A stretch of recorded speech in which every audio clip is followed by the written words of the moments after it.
10분 가정예배 오신 여러분들 진심으로 환영합니다. 오늘 세상 흔들리고 함께 찬양하시죠.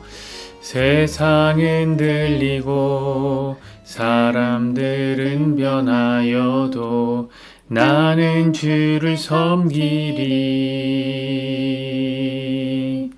주님의 사랑은 영원히 변하지 않네. 나는 주를 신뢰. 오직 믿음으로, 오직 믿음으로 내가 살리라. 오직 믿음으로 내가 살리라. 오직 의인은 믿음으로 말미암아 살리라. 오직 의인은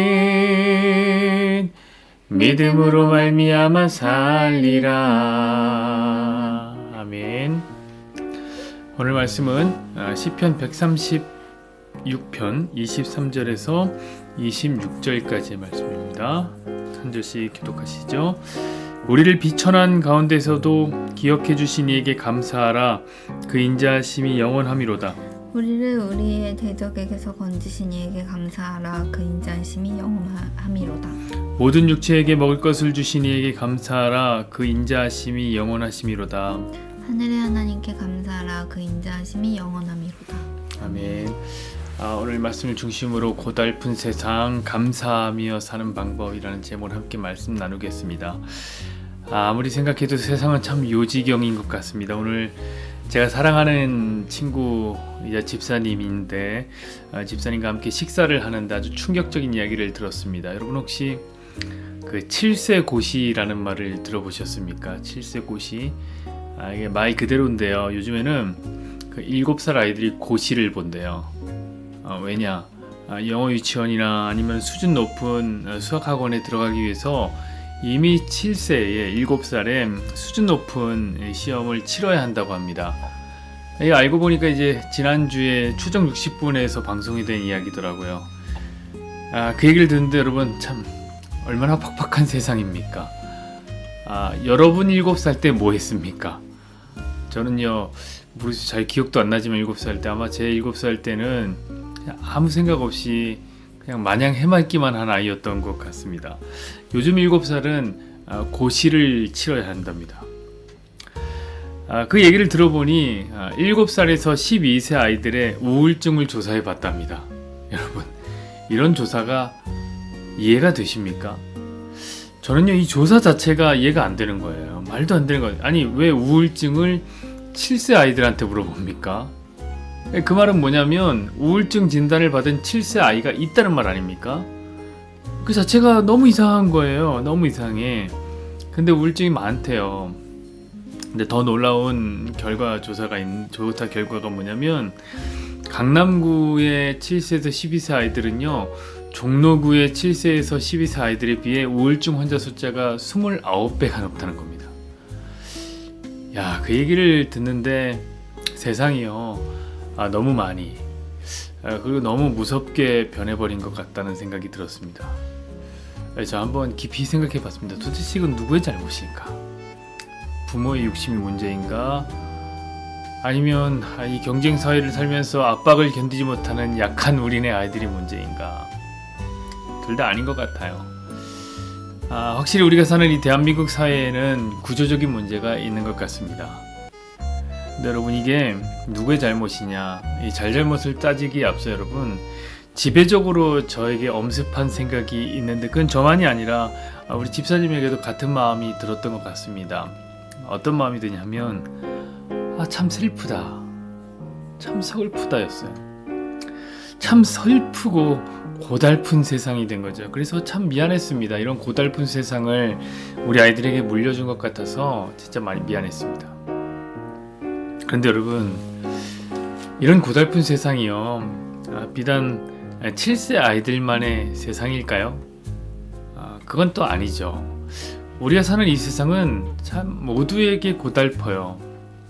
세상은 왜 이리 고달픈지, 놀지 못하고 경쟁해야 되는 아이들, 남자와 여자를 갈라치는 그 성별 갈등, 젊은이와 늙은이의 세대 갈등, 좌파 우파의 정치적 갈등, 가진 자와 못 가진 자의 빈부격차, 이제는 인구 소멸을 거의 확실시 만드는 0.721명의 출산율, 한계를 모르고 치솟는 물가, 반면에 도무지 오를 줄 모르는 우리네 월급. 그러나 이제는 그마저도 그 앞날을 기약하기 어렵게 만드는 AI의 반란.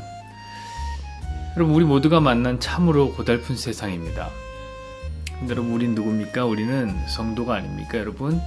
우리 성도들은 이제 조금 더 고달픈 세상을 만났으니 사실 우리가 믿는 이 기독교는 점점 더 비호감도로 넘쳐나고요. 예전에는 안 그랬는데 이제는 예수 믿는 것이 오히려 부끄러워진 세상을 살고 있으니 예수 믿기도 참 고달픈 세상이 됐습니다. 사랑하는 여러분, 저는 이런 세상을 볼 때마다 이런 찬양이 떠오릅니다. 그 찬양 아세요? 사람을 보며 세상을 볼 때 만족함이 없었네.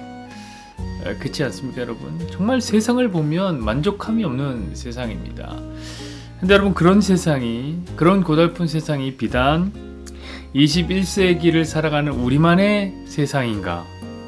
그건 또 아니더라고요. 오늘 시편 말씀을 보니 정말 말도 많고 탈도 많고 문제도 많은 그들이 만난 세상 또 확인할 수 있었습니다.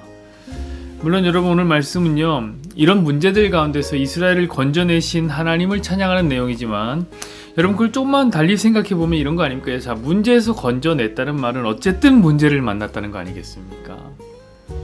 그러니 이스라엘은 애굽의 통치도 받고 홍해도 만나고 광야도 만나고 여러 왕들의 침략을 받았던 겁니다.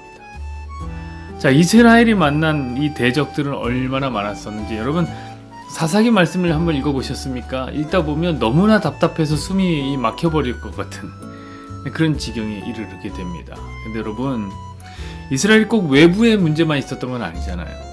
그 내면에도 아주 문제가 많았습니다. 늘 우상 숭배에 앞장서는 백성들, 부정과 부패로 물든 관리들, 타락한 종교 지도자들, 그리고 그들에게 핍박을 받는 약자들. 그래서 오늘의 말씀을 읽는데요, 제가 읽으면 읽을수록 참 고달픈 거예요. 이스라엘은 정말로 고달픈 세상을 살았던 것 같습니다.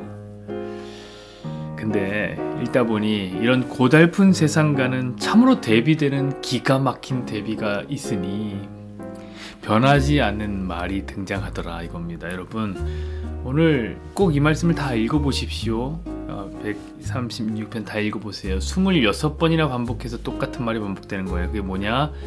하나님께 감사하라. 그 인자하심이 영원하심이로다. 이 말입니다. 맞습니다, 여러분. 하나님의 인자하심은 변하지 않고 한결같습니다. 영원하심이라 라는 말이 바로 그런 뜻이잖아요. 변하지 않는 것, 신실한 것, 흔들리지 않는 것, 요동치지 않는 것. 사랑하는 여러분, 우리가 사는 이 세상은 모든 것이 흔들리고 모든 것이 변하고 모든 것이 요동치는데요, 딱 하나 변하지 않고 영원한 것이 있으니 그것은 우리 하나님의 선하심과 인자하심입니다. 그러니 우리가요, 이 고달픈 세상을 살아가면서 감사할 수 있는 방법은 딱 하나밖에 없는 것 같아요. 그건 뭐냐면 변하고 흔들리는 이 세상을 보지 말고요, 영원하시고 신실하신 하나님을 보는 방법밖에는 없는 것 같습니다. 사랑하는 여러분, 인정합니다. 정말 고달픈 세상입니다. 이리 봐도 고달프고 저리 보면 답이 없고 이리저리 봐도 우울한 세상입니다. 7살 아이들이 우울증에 걸리는 세상입니다. 그러나 여러분, 감사하며 살 수 있습니다. 세상을 보지 말고 하나님을 봅시다. 우리가 오늘 찬양했듯이 세상은 들리고 사람들은 변하여도 나는 주를 섬기리. 주님의 사랑은 영원히 변하지 않네. 나는 주를 신뢰. 맞습니다. 그 선하심과 인자하심은 영원하십니다. 아무 대화 시간입니다.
공동기도문 시간입니다. 함께 손 붙잡고 서로를 축복해 주었으면 좋겠습니다. 여호와는 내게 복을 주시고 너를 지키시길 원하며 여호와는 그 얼굴을 내게 비추사 은혜 베푸시기를 원하며 여호와는 그 얼굴을 내게로 향하여 드사 함께여 평강 주시기를 원하노라. 아멘.